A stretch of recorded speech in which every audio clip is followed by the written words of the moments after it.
Hi, this is National Master Dan Heisman, and we're here with another video to help you improve your chess game. If you haven't told your chess friends about our channel, Dan Heisman Chess, that's the best thing that you can do. You can also subscribe to the channel or you can like the video, but please tell your chess friends about Dan Heisman Chess. Okay, so for today we're going to talk about tempos in the opening. When I was a beginner, I joined the Germantown Chess Club, which was one of the best chess clubs in Philadelphia. And the president of the club was National Master Rich Pariseau. And Rich Pariseau was one of my mentors, and he taught me an idea in the opening that I teach my students, which I call the Paraso count, which is a way to keep track of the tempos in the opening. And basically all the Paraso count is looking at the pieces that are developed and figuring out how many tempos it would take to get there, and then comparing them for the two sides to make sure that you're not wasting tempos.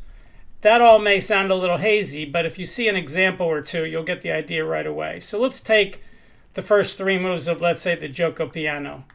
E4, E5, Knight F3, Knight C6, Bishop C4, Bishop C5.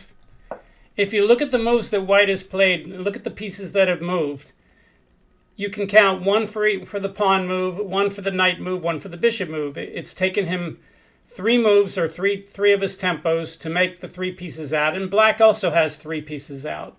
So here the Paraso count is even, and that means both sides are being efficient in trying to get their pieces out. If Black had instead played, let's say, Knight to B8 on his second move, besides the fact that that loses the E-pawn, it also falls behind in tempos because each side has played three moves now. But it looks like White has played three, and it looks like Black has only played one because Black has wasted a couple of tempos. So here the Paraso count would be 3 for White and only 1 for Black, and therefore we could conclude that, tactics aside, that White has an advantage in time here. So this could be used in a lot of ways. Let's look at a line in the Gioco Piano where White plays a silly attack. Let's say here White castles and Black plays Knight F6. And let's say White plays Knight G5 as if this is the two knights defense, which it's not. In the two knights defense, when White plays Knight G5 on the fourth move, Black doesn't have castles. If you don't know what I'm talking about, let's go back and show you. After Knight F6, two knights defense, Knight G5 is the old main classical line. These days, grandmasters play D3. But here, Black's forced to play something like D5, unless he wants to play the Traxler counterattack Bishop C5. And we get a very interesting kind of game which has been studied for years and years. But if Black instead plays the Gioco Piano and waits a move to do this, now Knight to G5 doesn't make any sense at all. Why? Because Black can just castle. And sometimes you see beginners make the following mistake. They say rooks are worth 5 and pawns are worth 1. That's the Reinfeld values. We talk about this in our new Chessable course that Laura Smith and I did for Chessable, called Can You Take It? Or Can You Take That Piece? And here, if White says, oh, my knight and my bishop are worth 3 and the rook and the pawn are 3 apiece, which is 6, and the rook and the pawn are 6, and I can expose the Black king, knight takes, rook takes, bishop takes, king takes. And they think, oh, well, maybe White's a little better because we've traded 6 for 6, but we've exposed the Black king. But here, if we apply the Paraso count to this position, if we look at the pieces that White has developed, which is just the pawn on E4 and the castling, it looks like White has taken 2 tempos. What happened to all those other tempos he spent? Well, he traded off the bishop and the knight that he brought out, so those tempos have kind of disappeared. So the Paraso count for White in this position is only 2, but the Paraso count for Black is at least 4, 2 knights and a bishop and a pawn out. If you don't want to count the king going to F7 as kind of a negative tempo, then that's okay. But basically Black has a Paraso count of 4 and White only has 2, which means White has lost time and now Black is way ahead in development. So here the Paraso count is very indicative of the fact that White is well behind in development, and the Paraso count will tell you that this was probably not a good idea for White. Let's apply this to another opening. Let's go back and do a Scotch. Let's go back to the position after Knight C6. And let's look at the Scotch. So in d4, the main line here for black, the e-pawn is attacked twice and only guarded once, is to take the pawn, e takes d4, and white has to recapture, knight takes d4. So in this position, white has a Paraso count of 2 and black has a Paraso count of 1. Well, but black's not behind because it's black's turn and black always has the chance to catch up. And it's not surprising that the three main moves here in the book are moves that would not only develop a piece but develop it with an attack. So black can play bishop c5 and develop the bishop and attack the knight on d4. Black can play knight f6 and develop the knight and attack the pawn on e4. Or black can play queen h4, which is the rarer third line, and attack the pawn on e4.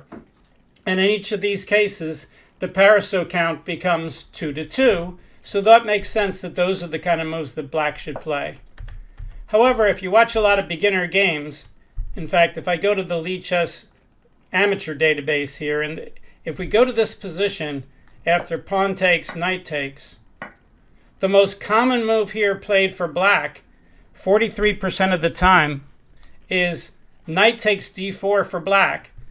If you go to the master database, knight takes d4 is like pretty much never played. I think it's played, and that's probably played by amateurs, 95 times out of 16,647 games. But yet, so it's way less than 1%. But in the amateur database, knight takes d4 is played 43% of the time. And that's an inaccurate move, and we'll discuss why in a second. But let's ask why people do that. They do that for two reasons. They make this inaccurate move, knight takes d4 for black here. One reason they do it is once they start taking, they kind of use the checker principle that once you start taking, you should continue to take on a square, which is not a principle at all. The right principle is only take as much as it's beneficial for you. And in this case, the first take, pawn takes, saves the pawn and is perfectly good for black. The second capture, knight takes d4, is not beneficial for black and should not be made, but it is made 43% of the time, more than any other move in the amateur database. The other reason when I ask amateurs why they make this move is they say it's bad to bring out the queen early.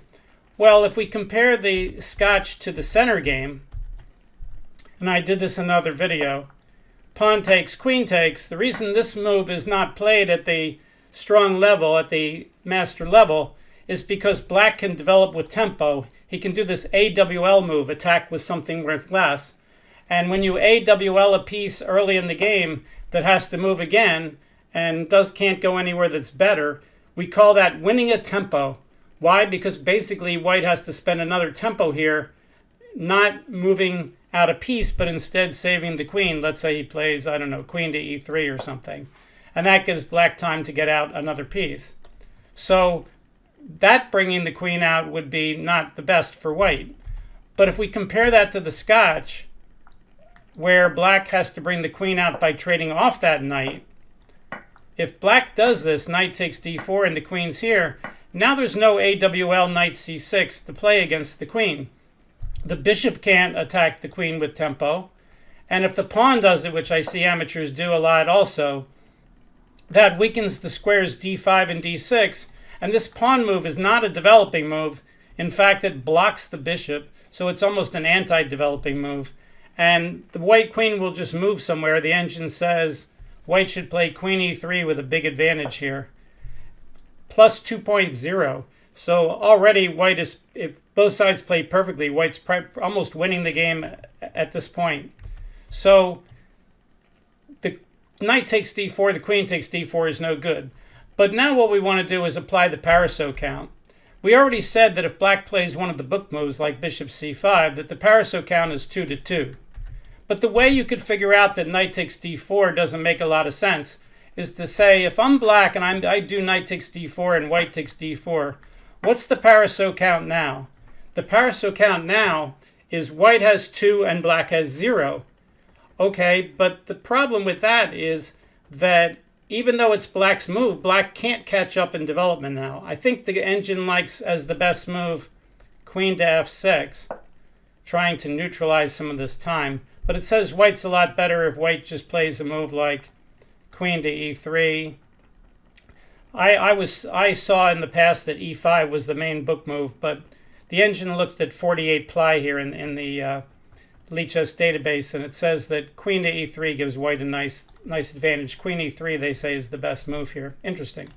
All right, so the Paraso count here is 2-0, and that tells you black's done something wrong. He's lost tempos by trading that knight. Why did he lose tempos? Let's analyze why that's true.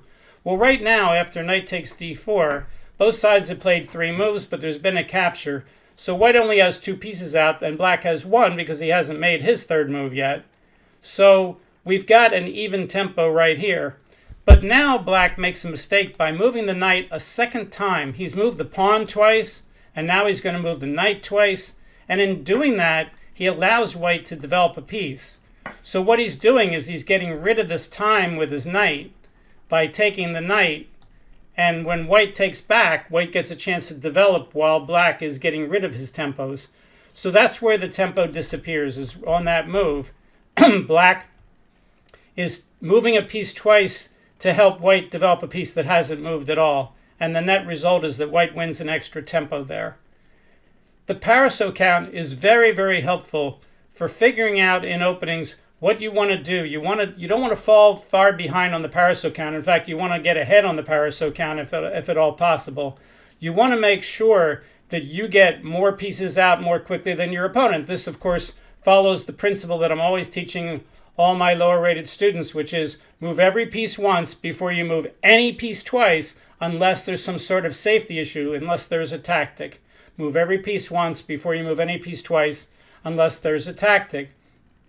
So for instance here, when black took the pawn, black's up material right now. If white doesn't take it back and he just ignores it, then white's down material, and that would be a tactical issue that he would lose a pawn.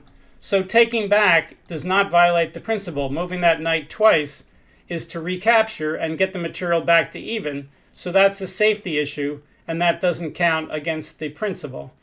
So between the principle move every piece once before you move any piece twice and the principle about the Paraso count, you can figure out a lot of times when you get out of your book in the opening and you don't know what to do, if you're trying to get your pieces out efficiently, the principle about moving every piece once before you move a piece twice and applying the Paraso count to see if it makes sense and make sure that you're not falling behind in development will really help you. And of course, if you end up way ahead in the Paraso count, it may be that you can get an early attack in the game because you have more pieces out. If you get all 7 of your pieces out and your opponent only has 2 or 3, then the chances that you can attack him right then are very good. In fact, Steinitz says if you have that kind of advantage, then you must attack or the advantage will dissipate. So that makes sense when you're way ahead in tempos that you want to do something. Okay, so today we've talked about how do you know whether you're ahead or behind in development. The Paraso count will help you. The principle about not moving pieces twice will help you. And hopefully this will help you become a better player at figuring out what to do when you get past your book moves. Thanks very much for watching. Again, please tell your friends about the channel. You can subscribe, you can like the video, but the main thing is tell people about Dan Heisman Chess. Thanks a lot. See you next time. Bye.